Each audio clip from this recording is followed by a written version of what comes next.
예루살렘에 와서 왕을 맞을 때 왕이 저에게 물어가로되 무비보셋이여 내가 어찌하여 나와 함께 가지 아니하였더뇨? 대답하되 내 주 왕이여 왕의 종 나는 절뚝발이이므로 내 나귀 위에 안장을 지워 타고 왕과 함께 가려 하였더니 나의 종이 나를 속이고 종 나를 내 주 왕께 참소하였나이다. 내 주 왕께서는 하나님의 사자와 같으시니 왕의 처분대로 하옵소서.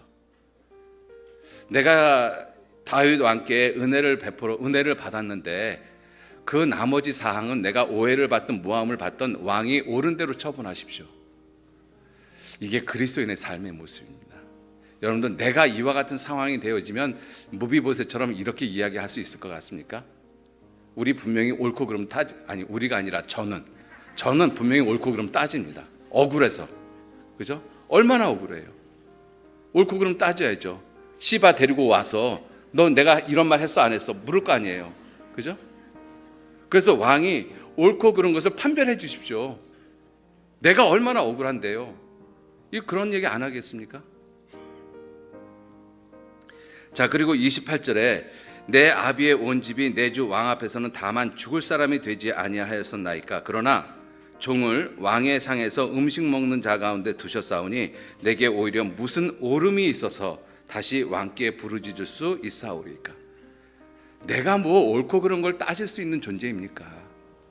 내가 다윗 왕의 은혜를 입어서 모든 것을 회복하고 그리고 지금까지 살아온 그 모든 것도 왕의 은혜인데 지금 와가지고 조금 억울한 일 당했다고 그것에 옳고 그름을 따질 만한 이유가 내게 없습니다.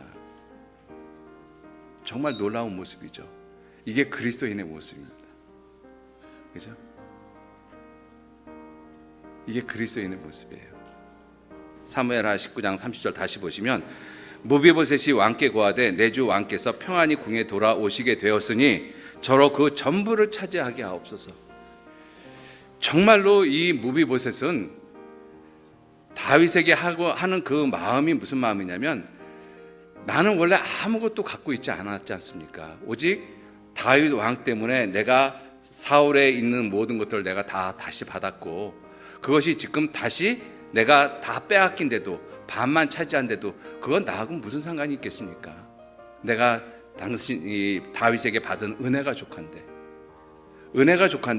내가 그것을 다 빼앗긴들 반만 차지한들 그게 뭐가 중요하겠습니까? 무비보셋이 정말로 그 마음을 가지고 말한 거예요. 그걸 어떻게 알 수가 있는가 하면 30절 말씀에 그 전부를 차지하게 하옵소서 이렇게 말한 이유가 무엇이냐면 무비보셋이 왕께 고하되 내 주 왕께서 평안히 궁에 돌아오시게 되었으니 이제 왕이 편안하게 궁에 다시 돌아왔습니다. 그거면 족합니다. 나에게 은혜를 베풀어 준 그분이 기뻐하신다라면 그것으로 족합니다. 내가 있는 것이 다 빼앗긴들 없어진들 반만 차지한들 그건 나하고 상관없습니다. 이게 정말 무비보셋의 마음이었었어요. 이게 그리스도인의 마음이라는 것입니다. 내가 어떤 상태에서 구원을 받았는지 그거 잊어버리시면 안 되거든요. 우리가 구원을 받고 어느 정도 신앙생활을 하다가 보면 내가 어떤 상태에서 구원을 받았는지 내가 어떠한 죄인지 잊어버리고 삽니다. 사실 구원받은 이후에 내가 내 안에 있는 죄성을 깨달아가는 것이 더 옳아요. 내가 정말 이러한 죄인이구나. 이러한 죄인을 위해서 예수님이 죽으셨구나. 하나님이 죽으셨구나. 그걸 깨달을 때마다 얼마나 큰 힘이 되어집니까? 여러분들, 우리들이 구원받은 이후에 내가 어디에서 구원받았는지 잊으면 안 돼요. 여러분들, 무비보셋은 자기의 옳고 그름을 갖다가 굳이 밝히려고 하지 않았습니다. 그것은 큰 의미가 없었던 거예요. 나에게 은혜 베풀어 주신 그분이 어떠하냐, 그것이 문제였던 것이죠. 성경은 우리에게 거듭거듭 말씀하고 계십니다. 우리의 믿는 도리의 사도이시며 대제사장이신 예수를 깊이 생각하라. 나머지 것들은 부차적인 것들이에요.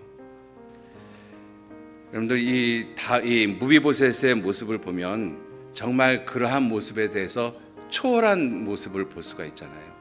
자기가 비록 이 두 발을 저는 절뚝발이의 모습이지만 비굴하게 살지도 않았고 자기 자신을 비하하지도 않았고 또 자기가 있는 것을 빼앗기는 부분에 대해서 연연하지도 않았고, 오직 초점이 뭐예요? 나에게 은혜 베풀어 주신 그분이 이제 평안히 돌아오게 됐습니다. 그것만 족합니다. 그것만 족합니다. 우리 그리스도인의 삶에서도 그 부분이 있어야 되지 않습니까? 나를 구원하신 그분이 내 삶의 중심이 되고 내 삶의 초점이 되어지면 그 외 나머지 것들은 다 부수적인 것이죠. 중요한 것들이 아니라는 것입니다. 옳고 그름을 따질 이유가 없는 것이에요. 있어도 그만이고 없어도 그만인 것이죠. 내가 예수 그리스도에게 초점이 다 맞춰져 있다라면. 예수 그리스도께서 그렇게 사셨거든요. 예수님은 이 땅에 옳고 그른 것을 가리우려고 이 땅에 오신 것이 아니에요. 우리의 죄를 용서하려고 오신 것이지. 그죠? 그런데 우리는 그 옳고 그른 것을 가리우지 않고 그 삶을 그렇게 살다가 정말 돌아가시잖아요. 십자가에 돌아가시잖아요. 십자가에 돌아가시면서도 예수님이 나 억울하다라는 말씀 안 하셨습니다. 내 죄에 대해서 옳고 그름 가리우자 그 말씀 안 하셨잖아요. 오히려 빌라도가 이야기를 했습니다. 나는 저 사람에게 죽일 죄를 찾지 못했다. 옳고 그른 것을 이야기한 사람이 빌라도입니다. 예수님이 아니시잖아요. 예수님은 묵묵히 그냥 그 모든 것을 다 견디셨어요. 그리고 십자가에 돌아가셨어요. 옳고 그른 것을 가리우신 분이 아니라는 것입니다. 그분을 우리가 주님으로 섬기고 있는데 우리는 우리의 삶에서 뭐가 그렇게 억울한 게 많아서 옳고 그른 것을 꼭 가려야 되느냐 하는 것입니다.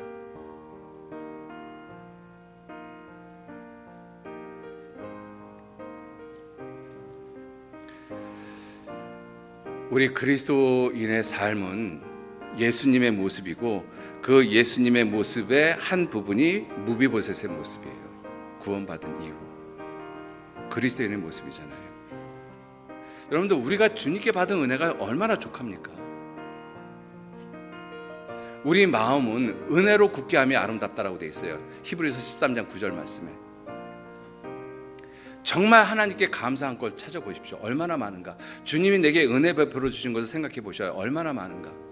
상상할 수 없을 정도로 많습니다. 그거면 족하잖아요.